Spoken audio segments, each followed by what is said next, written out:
sa bahin sa mga apostoles, lipay kay silang nakakita sa Ginoo nga nabanhaw, pero dili sayon ang pagsangyaw bahin sa pagkabanhaw. Kamo, nagsangyaw ba mo bahin sa pagkabanhaw sa Ginoo? Nagsangyaw, wa no?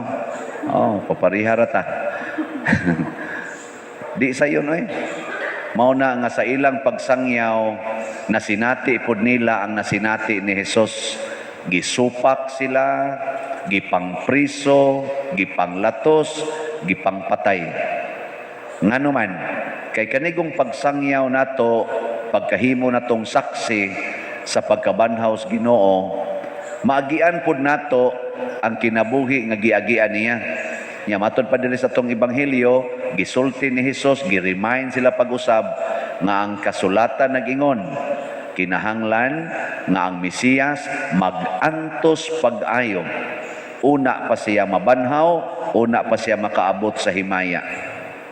Ang atong patron, si San Vicente Ferrer, usa sad ni siya ka magsasangyaw sa pagkabanhaw. Adaghan po kay siya kasakit nga naagian. Way santos nga atong gibutang sa altar nga way kasakit nga naagian. Alabi na gining duha nato ka mga santo sa Pilipinas, si San Pedro Calungsod ug si San Lorenzo Ruiz, gipatay gid sila. Wa lang nagantos, gipatay gyud tungod sa ilang pagmatuod nga ang Ginoo nabanhaw. Ug mao na ron ang atong paningkamutan. Kita nga manimba, himuon sa tas Ginoo nga mga magsasangyaw. Nya unsa man, mudawat mo sa maong sugo o mo sa likway? Kusga. Hala, iniguli ros inyo.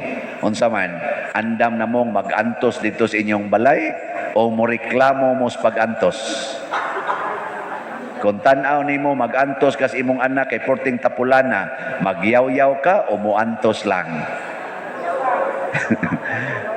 Giunsa man ni Hesus pag-antos?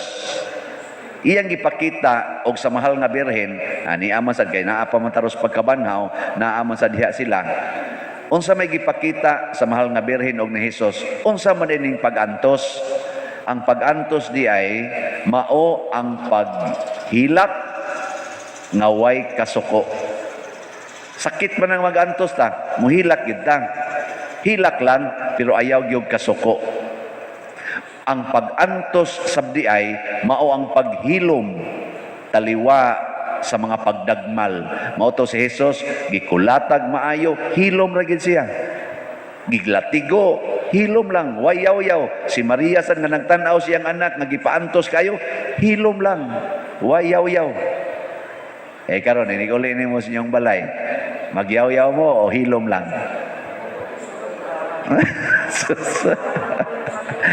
Ya, kamu dia uniform pa mo. Sus. Bantay bitang magyaw-yaw. Nga ikaw pa di ka magyaw-yaw sa Kristan. Magkuntis lang taron ani. O kinsay makapasar na to. Si San Vicente Ferrer, pasar man siya. Ni pasar man.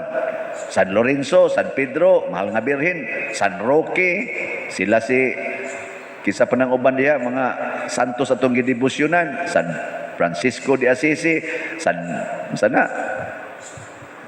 Isidro Labrador, mga sikat-sikat na to, mga santos ba? San Agustin, San Ignatius of Loyola, Santo Domingo, o guban pa, nipasar gid sila, hilom, niya, muhilak, di masuko. Ya kamo ko na beb, distingin na ron ninyo iniguli. Karon lang adlaw, igugma, yaw-yaw na sa dugma. Karon lang ba tistingi lang. Ikagabi pag-evaluate kuno unsay nahitabo sa inyong balay nga ikaw ba mismo ni commit ka nga muantos. Kay naa ang kaning panimalay naa gid diha ang daghang antosonon sa tinud-anay ug di ka kamong muantos diha sa inyong balay, di sa kakaantos sa imong silingan. Kanang batasan nimo des inyong balay, mao sa na imong batasan ngadto sa silingan, mao sa na imong batasan dadon dinhi sa simbahan. Sakto dili? Oh, kung dito sa inyong balay, yaw-yawan ka, igabot ni mo simbahan, yaw-yawan sa ka, nigtanaw ni mo sa dekorasyon sa, sa man kabati ba ng dekorasyon na, maana sa kan. Kay reklamador makadaan sa inyong balay. Nya karon unsa may itong iilis, aning reklamo. Haron di na ta magyaw-yaw, unsa may iilis? Ang pagpangita og nindot. Kana bang mudayeg ta ba? Mudayeg. Ana. Ikaw na ba, lingi ako na imong tupad. Na ba kay makita ang nindot, ana? Lingi Lingi ba, imong tupad. Nung hadlok mamumulingi nga, kauban matagsimba din eh. Giko na ba. Sultihi ko nun ang imong tupad. Usa lang kabuk nindot imong nakita niya karon. Karon ba, imong nakita ang nindot. Isulti ko nun niya be. Testingi. Practice lang ba? Unsay nindot imong nakita? Wa ba magsinultihan na ay. Nawa sa Kristan din, wa say mutan-aw nako. Kuwang kaitaan eh. Dali kaitang mo mention sa mga bati nga atong makita. Kitang tanan na kita'y bati. Pero kita sang tanan doon abya sa tay nindot. Muna sa dihang si Jesus gikulatag maayo, gidagmalan og maayo. Si Maria nagtan-aw sa nindot. Sa nindot ba? Unsa may nindot? Nga mauna ni ang kaluwasan. Mauna ni ang katumanan sa panagna sa mga propeta. Kanindot ana, matuma na ang panagna sa mga propeta. Nindot ka na no? Kamo mga asawa, mga bit ng inyong bana. Unsa may imong isulti nga nindot? Mauna ni ang katumanan sa akong giingon sa kasakit ug sa kalipay. Di ba? Mao na inyong gipanumpaan dito mga bakakon mong dagko. may pa kay mong kupot-kupot sa kamot sa kasakit ug sa kalipay, sa kahamugaway ug sa kapitos, sa sakit ug sa maayong panglawas, hangtod ang kamatayon mobulag kanato. Istoryahe. Inigabot nas kasakit kami nyon. Yaw-yaw. Ikang panwaya ka. Ikang buang ka. Ikang ayawa ka. Ayaw. Ano magsaba-saba pa man kadiha. Nga mao naman na ang kasakit nga imong gipanumpaan. Tanawa na lang ang nindot. Lord, salamat. Matuma na gini. Ay. Niya, iniguli sa imong bana. Mayon ka. Niya na ay. Tuma na sad ni. Kalipay na sad. Kanya na. Uli naman. Iniglakaw na sad. Padong na sa skabit. Wa na sad. Kasakit na sad. Katumanan lang yapon eh. O anak. Nya wa nay kwarta imong bana, wa na sad mo'y kwarta kay gidatong man dito sa kabit, gihurot man dito sa mga iyang mga smiringhoy dito. Maingon ni ka, ni Lord, wa nay bugas malungag, wa nay kapalit og tambal, katumanan gyapon sa giingon nga sa kahamugaway og sa kapitos. Di ba? Nya muyaw-yaw pa day ka ana nga katumanan man. Sige. Diri sa atong unang pagbasa, sila si San Pedro niingon, tungod kay gituman ni Hesus ang sugo sa amahan, ang iyang ngalan nahimong gamhanan. Insa maghunahuna mo nga kami mo'y gamhanan nga nakapalakaw aning bakol, ang ngalan ni Hesus nga gamhanan. Tiyan ana? Ang ngalan ni San Vicente Ferrer nahimo sang gamhanan. Ngano man? Tungod kay nagtuman sad siya sa mga sugo sa Dios diha sa iyang kinabuhi. Nya gisumpayan dayon ni San Pedro sa unang pagbasa, ang pagtuo ni Kristo gamhanan sad ug maoy nakapalakaw ni ining bakol.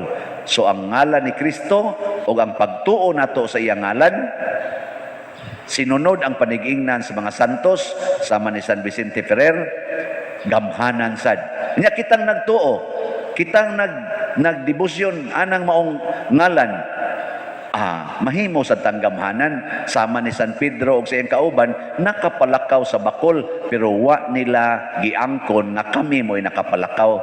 Ang niya namo mao bitaw ang gahapon, sumpay manis gahapon nga pagbasa, niingon dayon si San Pedro sa bakol, niin siya nga, wa mi kwarta, di ka kadawat na mo kwarta, pero ang niya namo mo'y among ihatag nimo sa ngalan, naman nila ang ngalan ni Jesus, sa ngalan ni Jesus, tindog og lakaw.